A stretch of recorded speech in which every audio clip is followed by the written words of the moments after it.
Hello, everyone, and welcome back to another episode of the Aging in Place Directory podcast. This is episode number 11.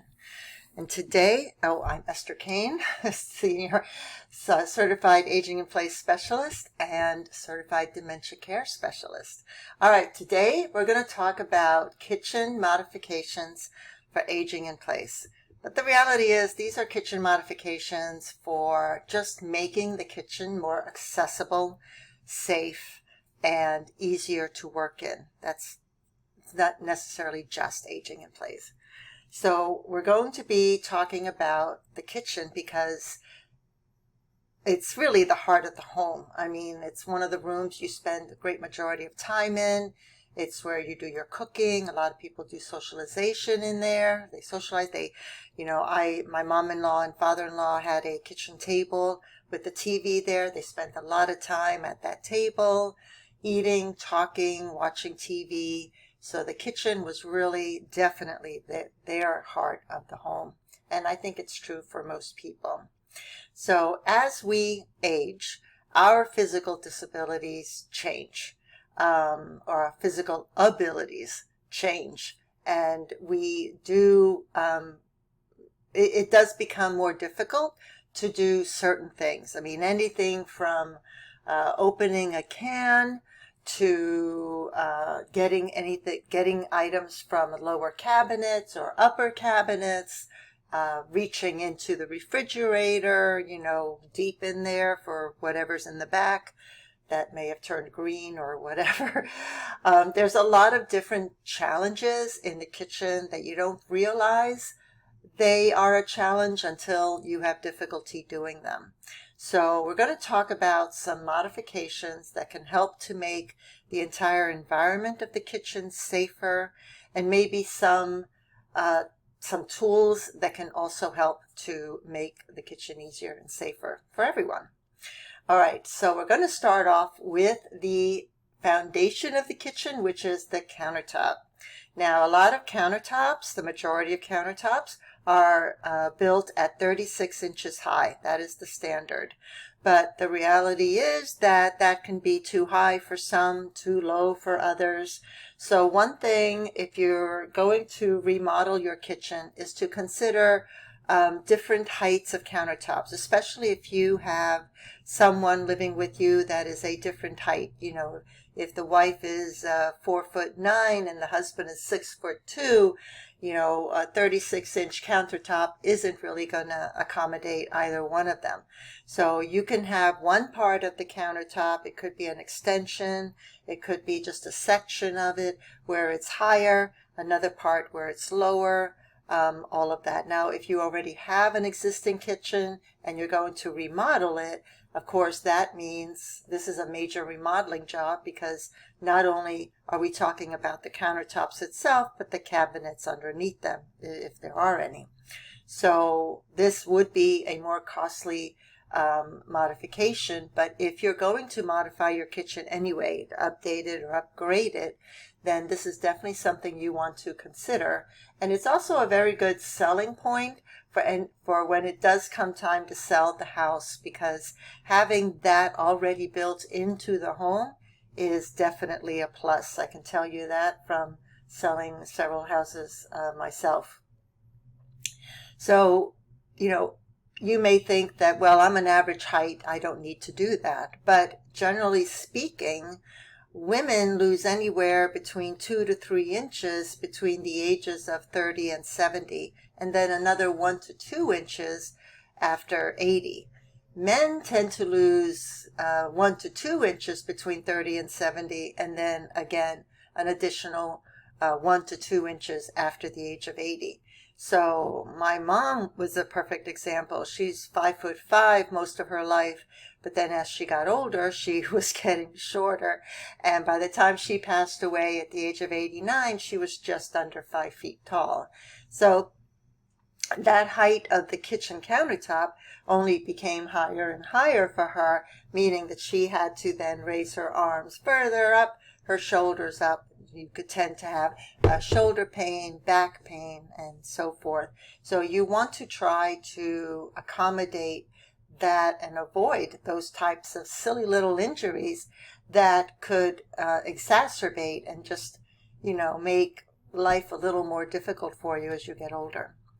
Another modification that wouldn't cost as much are pull-out shelves and pull-out drawers. Now, I just had my kitchen modified. I had one of those closet companies come in, and they added a lot of pull-out shelves in my kitchen.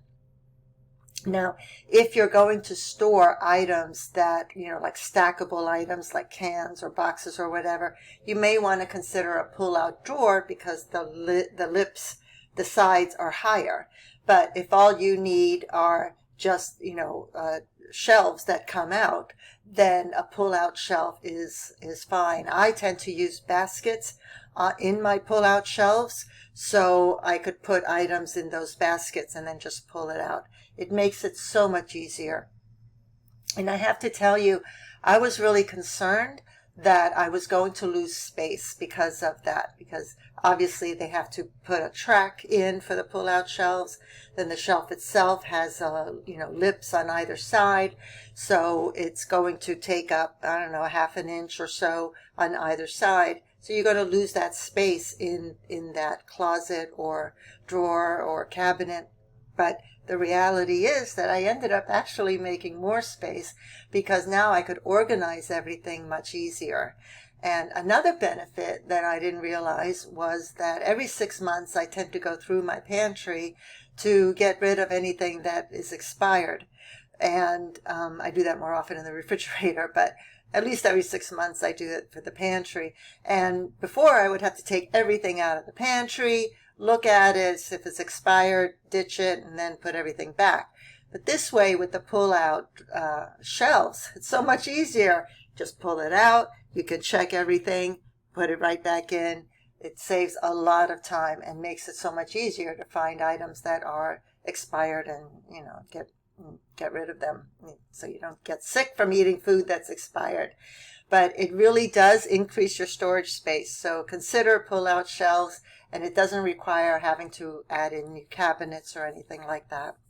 Other organizers that I think are important are spice organizers. Whether you have your spices over the stove, on your countertop, or in a cabinet, there are so many different spice organizers that you can use.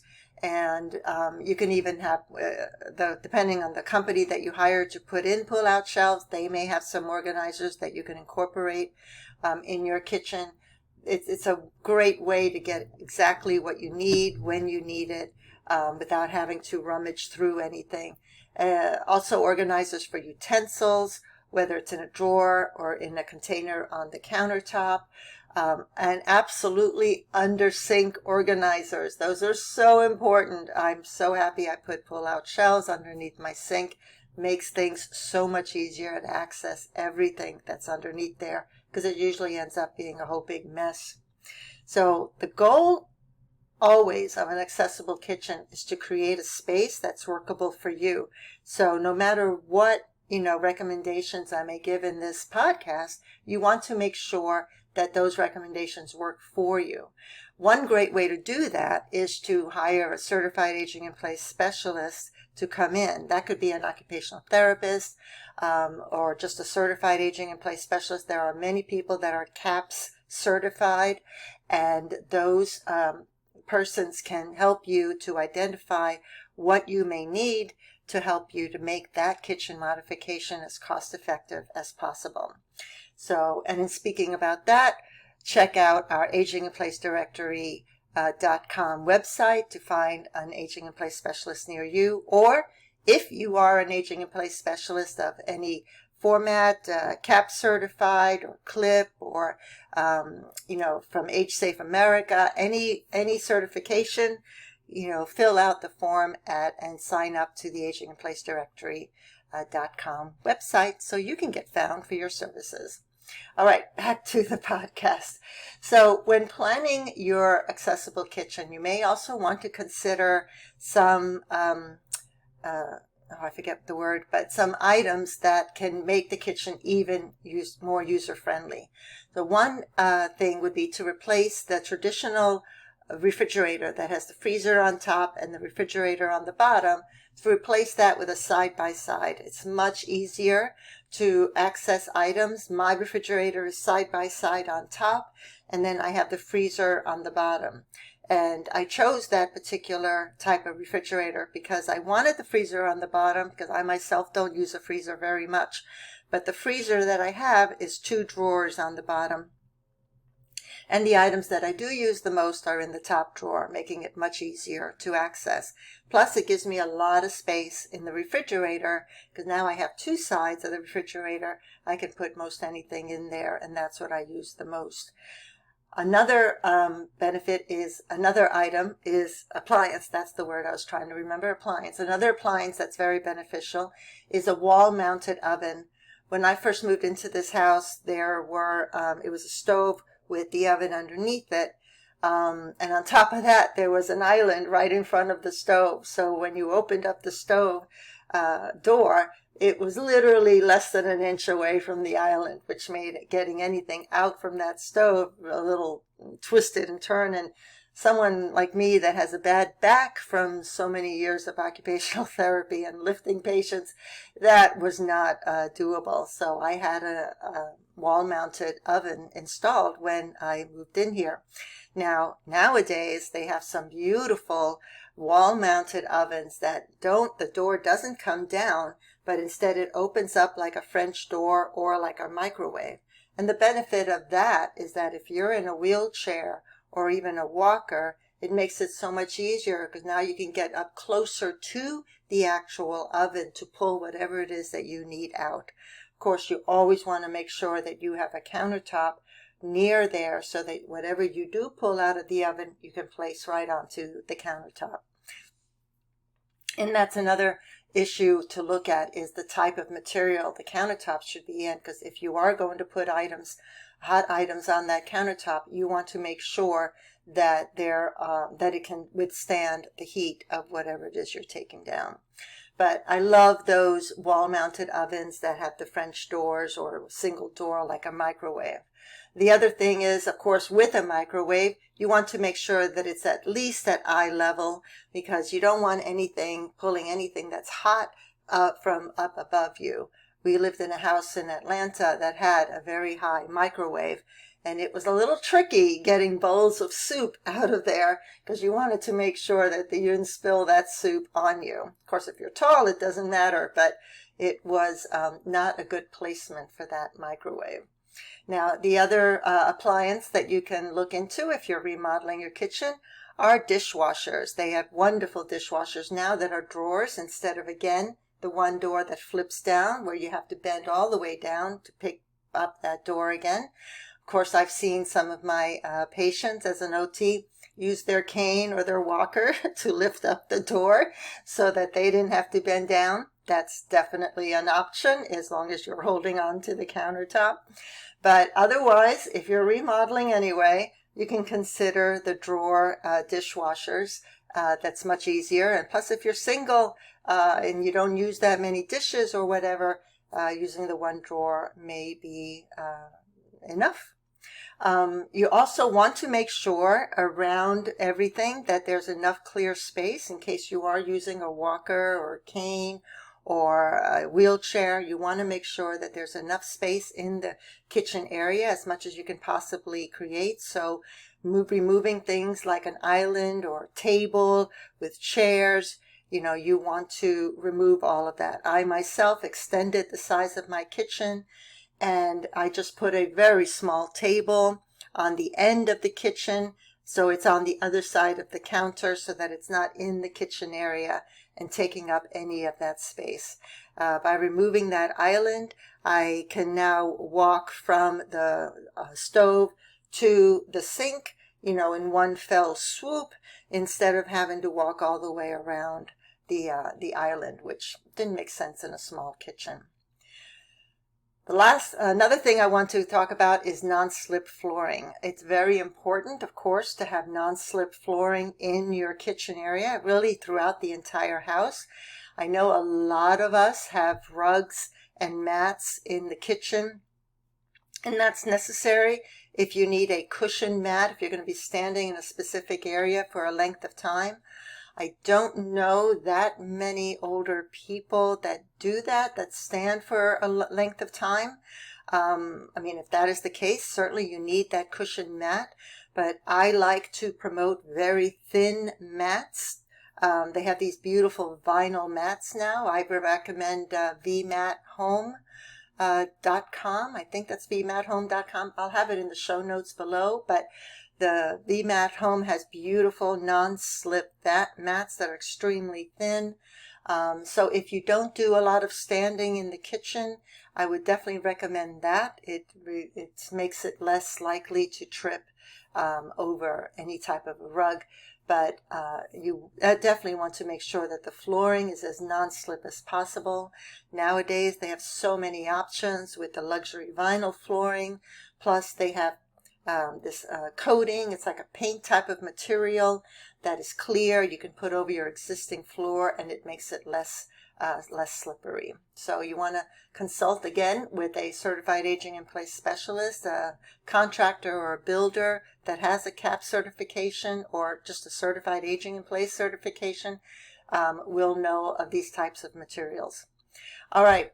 The last thing I want to talk about is lighting. It's something that a lot of contractors and builders, designers even, if they're not aging in place certified, they don't realize the importance of lighting. The truth is, as we all grow older, by the time you're in your 40s, you need twice as much light in your workspace as you did when you were in your 20s. And by the time you're in your 60s, you need 3 times as much, and it just keeps increasing. So I think the best lighting, lighting throughout the house is very important, but especially in the kitchen when you're using items, like knives, and you definitely want good lighting in there. I prefer the can lighting because one, that it doesn't, that casts a huge amount of light and you can get it so that it's non-glare. It's a lot of lighting everywhere. And plus it's nothing to take care of. It doesn't collect dust. It's extremely easy to take care of. It does require some construction work. That's true. Electrician for sure, but it's definitely worth the amount of light that you can add to that kitchen. Plus it's very modern and updated. So again, reselling the home with can lighting is a better option if that's your eventual goal. Also, you want to make sure that you have task lighting wherever you need it. You can put lights underneath the cabinets, so it's over the countertop if you're going to work in that particular spot of the countertop. And if there is no cabinet over a particular countertop, you can have pendant lights installed so that they are pointing down directly over that particular countertop area where you may be cutting or cooking or anything that you need to do in the kitchen. Lighting is very, very important throughout the house. And you can also add motion detected lighting so that if you do enter the kitchen in the evening, to get a late night snack or something to drink, the light will turn on as soon as you enter a specific area. I personally like motion detection lighting throughout the house. You can put it in those night lights just throughout the house and it'll turn on as you move along. I think that that's an excellent thing for any home. Doesn't matter what age you are. All right, so that's what I have for today's podcast. I hope you found the information useful and that it will help you. And again, check out aginginplacedirectory.com if you're looking for an aging in place specialist, or if you are an aging in place specialist, sign up for the directory. It's a great way to get business to your business. All right, take care, and I will see you next time. Thanks for listening. Bye.